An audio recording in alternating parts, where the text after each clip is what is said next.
I've never actually seen a full-length video on this topic. It's usually whenever this question does get asked, it's usually at the end of a video, at the end of a clickbait video on some Wagyu alternative. It's like, oh, is this actually better than the real thing? Or if in the video they do have actual Wagyu, it's like, oh, is this worth it? Oh yeah, maybe. And then if it's a YouTube short, God forbid, or like a reel, and then they cut off before they can even answer the question, I really don't like it, right? Even people who make really, really good content like Guga sometimes cut off before the taste test or cut off before they can answer the question of, is this worth it? So, right now, is Wagyu worth it? Probably, with some caveats. Okay, let's go over it. I myself have had this like childlike infatuation with Wagyu. And if you don't know what Wagyu is, well, you're living under a rock basically. It's very, very high quality beef, high quality cattle that comes from Japan. It's very, very highly marbled, which means the intramuscular fat is very high, and it develops a different flavor, different texture than regular beef that you would get here in the US, fucking certainly that you would get in Europe. And it's just overall a lot nicer, a lot tastier, but it's a whole lot more expensive, like $120 a pound minimum, as opposed to like $20 a pound that you would find regular like choice grade beef for here in the US. So I've had an infatuation with Wagyu ever since I was very, very young, ever since I first started cooking, and I have not been able to try it until last year. Last year, I finally, for my high school graduation, my family said, okay, it's been a long time coming, here you are, let's go buy something. And in true German, Jewish, whatever fashion, Protestant, whatever the fuck, my family is a whole bunch of different European mashup of genes, but basically everything that I am ethnically and like that's in my family has led me to be very, very like looking out to save money in any way possible, right? Because all my ancestors got like completely fucked in World War II. Not nice. They had to live off of not much money back then. So even now today, in times of peace, even my generation looks out for, you know, like, okay, we'll just make sure we don't die here. So I picked out the cheapest cut of Wagyu that I could find. It was a New York strip, and it was basically like $99 a pound, and it was frozen. We have this place called Wild Fork Meat and Seafood Market. It's very nice because all their shit arrives frozen, which most high quality meats you have to buy frozen. Don't fall for this. Should make a, I don't know if this warrants a whole video, but basically frozen food isn't inherently bad as long as it was frozen properly, vacuum sealed, and like they sell it to you just unadulterated, no fillers. So these fellows at Wild Fork, they just sell you the whole cuts of meat frozen, very good deal. So it was $99 a pound for this New York strip, and it was like 0.6 pounds or something. Now I know for a fact that you can't eat that much Wagyu. You can't eat more than a few bites without just starting to feel sick. It's an anecdote that everyone and their mothers have been pushing.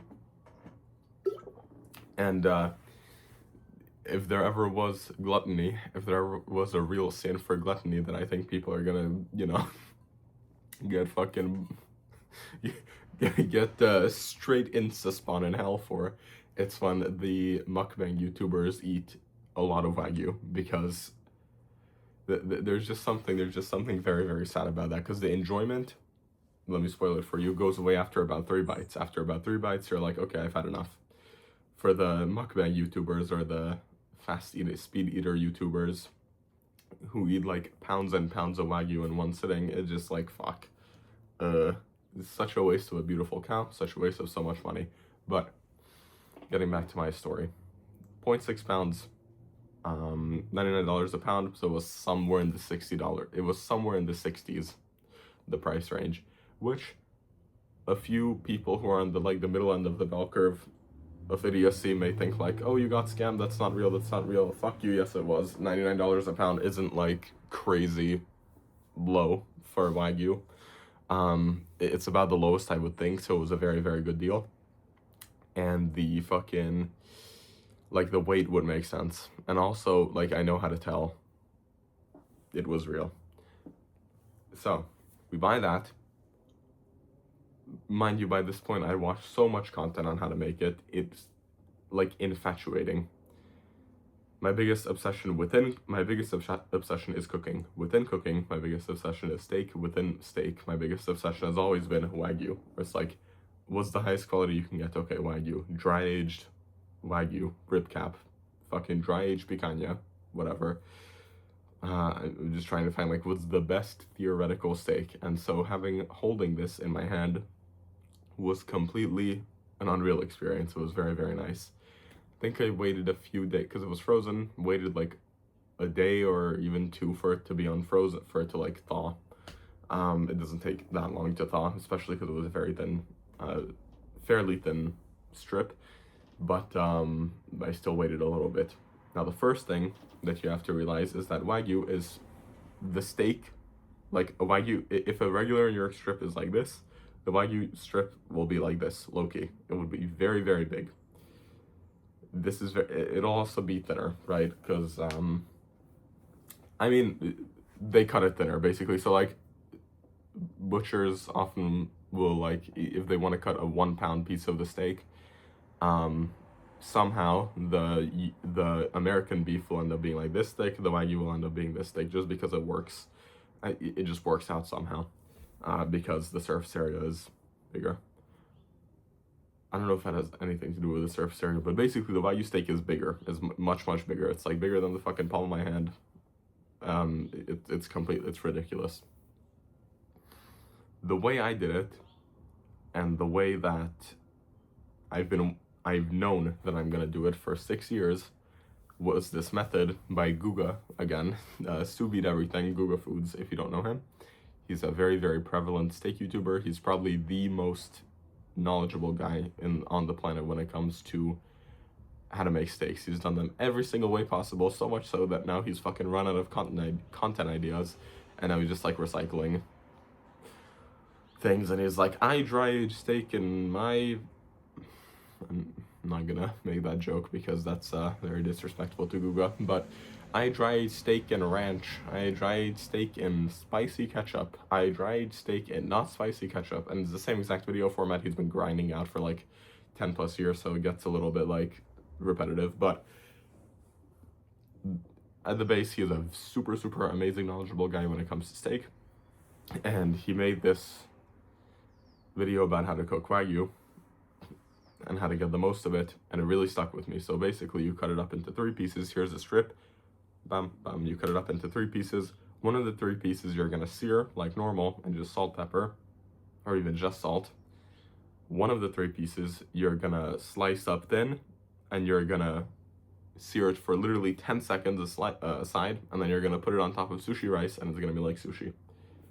The third section, you're gonna cut up super thin, but like lengthwise.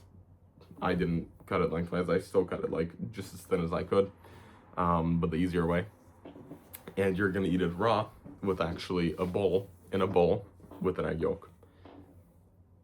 This is supposed to give you the widest, broadest variety of like applications and textures, because Wagyu sushi is a big thing. Having it raw in a bowl with an egg is a big thing. And then obviously having it cooked like a normal steak is a big thing. So all 3 of those preparations, beautiful.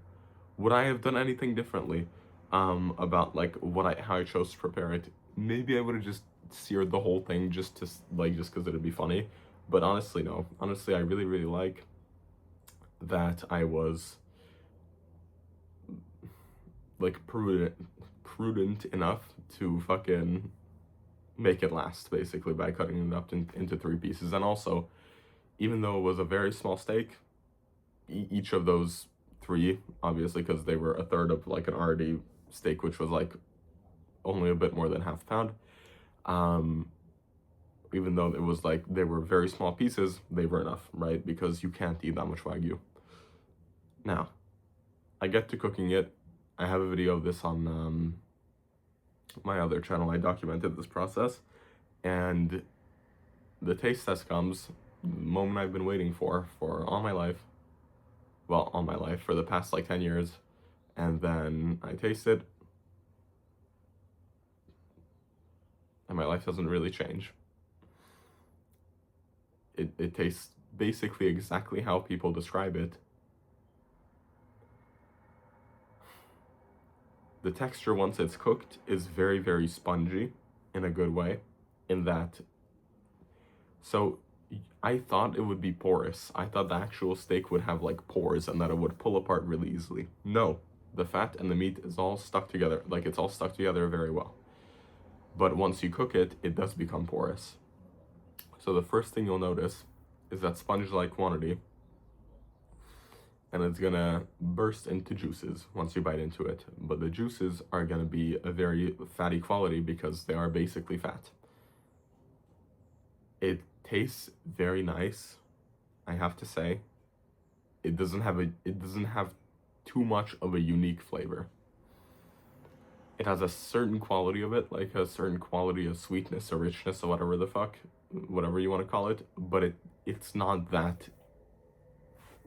It's not gonna change your life. I thought I was gonna bite into this steak. It's gonna be like losing my Wagyu virginity. It's gonna be like fucking biggest deal in the world, which, by the way, that's not the biggest deal in the world either. Thought I was gonna be a changed man from this. I can never go back to other steaks. Period. I actually taste it, and it's good. It's very, very good. But the world doesn't end. And that's something, like, I'm kind of sad about, because like my younger self really, really wanted it to be something super tasty. So if you're a super young guy watching this, and you're like, fuck you, I'm clicking off this video because I'm gonna continue to live in the delusion and the dream that this Wagyu is gonna change my life. I'm just sorry, it's not going to. It's just not going to. I wish it did.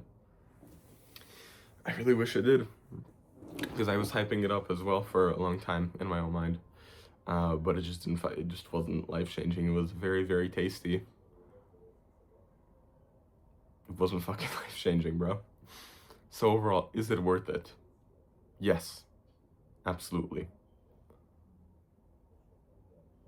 Is it something everyone must try at least once? Yes, probably. If you're fucking poor right now, and you can't afford it, should you feel like you're missing out on much? Absolutely not. I think this is a big misstep in,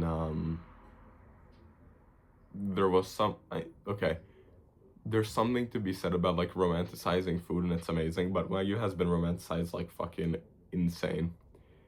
And so when you look at that content, you grow up, or I grow up, and I expect it to be something completely unfathomable.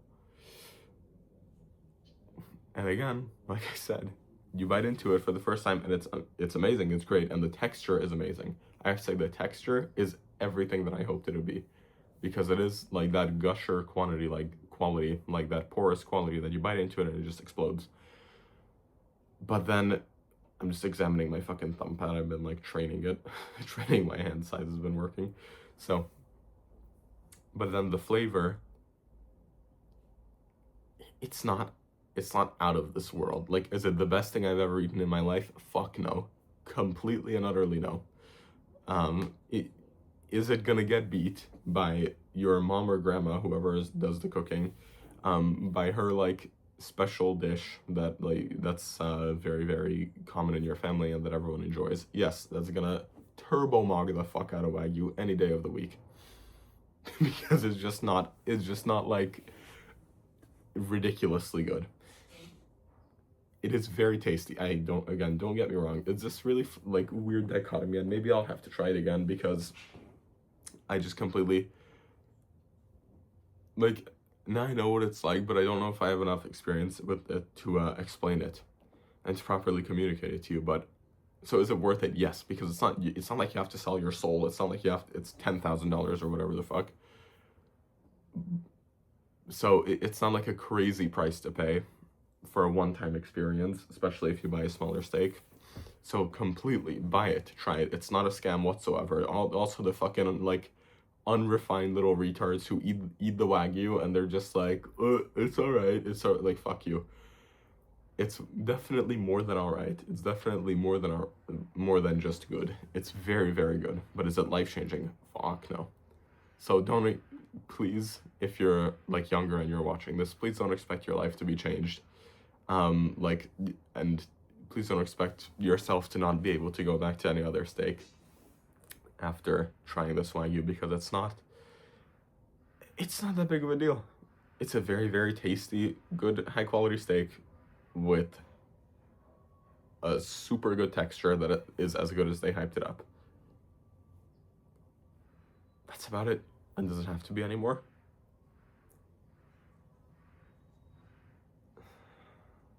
This is just like, there's a meta point to be made here about you have to make your own fate, and how you can't let just like the quality of one thing that you don't control, you can't let the quality of that dictate your life. I'm gonna drag this video out to 1648 in honor of the Sabaton song. But yeah, there's no secret ingredient. There's no food that'll change your life. At least not because of prestige and just like how much money it costs. But is it worth it? Yes, because it's not a crazy high price to pay. As someone whose parents like refilled the soap dispenser with like mostly water because we didn't want to buy new soap, as someone like who grew up like that, it's still not a crazy high price to pay. So yes, it is worth it.